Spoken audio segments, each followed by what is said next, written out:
hard. Hustle, hustle, hustle, hard. Hustle, hustle, hustle, hard. Hustle, hustle. Hustle Institute, and today we're going to cover the advanced course. By now, you should have already been through the work of the basics course, intermediate course, and also done quite a bit of hands-on work as well. All right, so this course is going to cover candlesticks, reversals and continuation, understanding swings versus a trend, time zones, and twin trading. All right. So candlesticks are very crucial to your success, guys. You just simply can't run from it. A lot of people, they, don't go to their charts because they're intimidated by it. But there's no need to be intimidated by the charts. It's literally just lines and boxes. All right. So the first thing we need to discuss is the bodies of a candle versus the wick. Yes, the bodies are the block form to the blocks that you see attached to those little skinny legs. Those little skinny sticks is called wicks, okay? So I want to make sure you guys got the correct terminology on exactly what makes up a candlestick. So we have bodies and we have wicks. The two paired together, of course, to make candlesticks, all right? All right, so let's get into it. How do we read candlesticks? So this is where we start to understand and really talk about the science of candlesticks. So at the top of the wick, you have the high of the range. And then at the top of the body, you have the price at the close, right? And then your price at the open. At the bottom of the body of the candle, and the low of the range is at the wick. This is for your bull candles. In layman terms, what this means is based on the wicks, based on the wicks and what you see regarding the body indicate price levels, okay? And we will talk further about that because that gets into our OHLC. However, it is important to understand that bull candles open from the bottom. Okay, they open from the bottom. It is important to understand that bear candles open from the top. Bear candles open from the top. Now, some of you may have already gotten homework on how to label price based on your candlesticks. And for those that may be new, we will go further into detail, again, understanding OHLC. That is short for your open, high, low, close, which is what the arrows are pointing at in this candlestick, okay? All right, moving on. All right, so we have a candlestick chart. All right, again, guys, we're diving really, really deep into understanding candlesticks, okay? So let's dive further into the science of candlesticks. If the wicks are too long, that indicates that it's indecision in the market. When you are trading, you never want to trade candles that have very long wicks to no body, right? Because that means there's simply no money to be made there. Your candle must have an open and a close. So as we just discussed in the last picture, the candle had an open and a close. All right.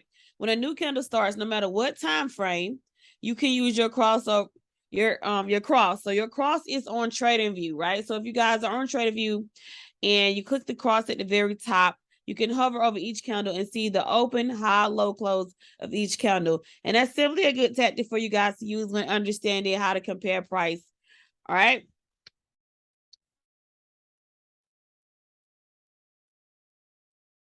All right. How does a candlestick move? Each candlestick moves at a 50% level of the previous candle. So when it comes to us understanding price, oftentimes you're going to hear me say that we are comparing today's current price to yesterday's current price. That's literally all that's going on all the time. We're always comparing current price to the previous price. All right.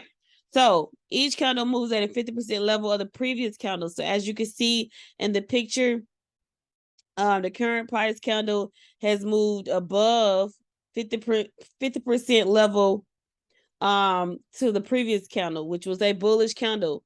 Okay. So this means that the new candle will match the price at the previous close. So again, once you guys do your assignment where you are labeling off the price of your open, high, low, close, you will begin to see that the new candle is opening at the close of the previous candle. All right, and that'll be the same, and vice versa for your bearish candles. The anatomy of candles is super important. The more you guys understand this and really put in application, the better. Again, we will work on this in greater detail. All right. So understand the reversals. Reversals are super, super, super important. You guys will get some candlestick homework. Some of you have already got it. Some of you have not. But we do study candlestick reversal patterns in detail. So these are a couple of pictures of candlestick reversals. All right. So we have our hanging man, we have our shooting star, we have our bearish engulfing, our evening star, evening doji, evening our extended evening doji, and we also have what we call 3 inside down. All right, so we will study these, how to identify these candlesticks in greater detail in your homework assignments. But another thing to note when it comes to candlesticks is understanding that positioning is key when it comes to candlesticks. And what I mean by positioning is noticing where your candlesticks are located in regards to your trend or the swing. Those are super important to understand. And even a star is a type of doji. That's a typo. It's a type of doji. It only forms at the top of a trend. So here we are. We see an evening doji star. That's what I'm referring to. It only forms at either the top of a trend or a swing high. So anytime you see that candlestick pattern form at the top, that is your go ahead to confirm that you are about to sell. Okay, because that is a reversal candlestick pattern for the sale. All right. Now let's understand reversal candlestick patterns for our buys. All right. So what we have here now, we're discussing how to understand reversal candlesticks regarding buy patterns. So we have a hammer. That's our bullish hammer. All right. We have an inverted hammer, bullish engulfing pattern. We have our extended morning star. We have our morning star doji. We have a morning star. So don't get that confused, guys. We have a morning star doji and a morning star. They look very similar. But once again, these candlesticks are placed at the low of the swing, right? They can be at the low of the swing or the low of a trend. All right. So understanding where your candles are located at, your candles positioning at is very important. Now that we understand what wicks are to buy, we can thoroughly understand what the market is showing us before it happens. You will get a great amount of practice with these guys. So do not worry. And again, if there's too much wick and not enough body, you don't want to trade those candles, guys. This goes for my Forex and binary traders. All right. So there are 3 things you want to ask yourself before understanding what's going on with your chart. All right. You want to know where is price, where has it been, and where is it going. So now we're going to get into what we call top-down analysis. All right. So when you're doing a top-down analysis, this is how you gain further understanding on what's going on with your pair, and you are prepping for how you will enter the market. So the first thing we want to identify is where is price. So price is identified by the horizontal moving line going across your screen on TradingView. Mine is very faint, but it is there. So that is current price. You read a chart just like you read a book from left to right. All right. All right. So next we go down. We go down to we start at the daily time frame. Well, correction. We'll look at the weekly first, and then we go to the daily. All right. So in the example, price is coming from a downtrend and rejecting a major support level. So guys, reading from left to right, we can see that price is coming from a downtrend, right? It is coming from a downtrend. We also notice that price is not only rejecting at a major support level, but we have a bullish hammer candle appearing at the support line. As we previously discussed, a bullish hammer candle is a reversal indication for the buy. So it's another confirmation to let us know that the sale is over. Again, this is the day time frame, so each candle has 24 hours in it. All right. So moving on, I did zoom in for you guys so you can see the actual bullish hammer a lot better. So here's the bullish hammer. It is located at the bottom of a swing low. It is located at the bottom of a swing low, meaning So again, if you guys went through the intermediate course, as you should have, or if you paid attention in this course, you should be able to identify swing lows. But nonetheless, we will continue to discuss swing lows. So don't worry if you're probably listening to this and you're wondering what the heck. Don't worry. All right. So here I have highlighted your bullish hammer, which is the indication that it is about to reverse into the buyer's position. All right. So again, it appears at the bottom of a swing low, and it's directly after a bunch of sell candles were exhausted. All right. So then after the daily, after we have zoomed in and kind of analyzed the reversal candle on the day time frame, we want to drop down to the 4-hour time frame. Now I talked to some of you guys about this already, but for those that don't know, what typically happens is when you look at the higher time frame, you will see one type of reversal candlestick pattern, and when you drop down to your lower time frame, you should see another type of reversal candlestick pattern in the same zone. So if you guys notice, I have a circle on both zones. It's the same zone, guys. All I did was zoom in. Nothing changed. Right? So if you notice on the 4-hour time zone, we have what we call tweezer bottoms. Tweezer bottoms are another type of reversal candlestick patterns. It's another indication that lets us know the buyers are on their way into the market. So again, nothing changed, guys. All I did was put a square on the bullish hammer candle on the daytime frame, and I simply dropped down to the 4-hour time frame, and I saw more data inside the 4-hour time frame. All right, so we're getting ready for our entry. Okay. All right. So before we do that, I gotta really make sure you guys understand a trend versus a swing.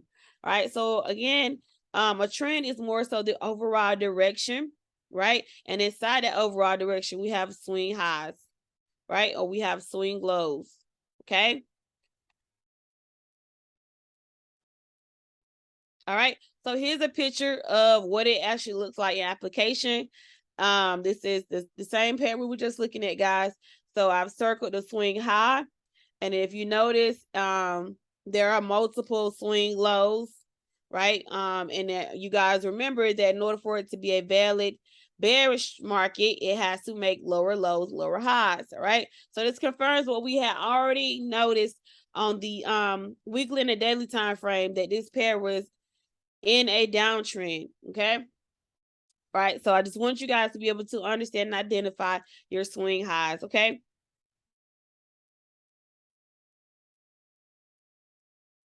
All right, so now it's about time to approach the market, right? So step one, we're going to place our fib on 2-day candles.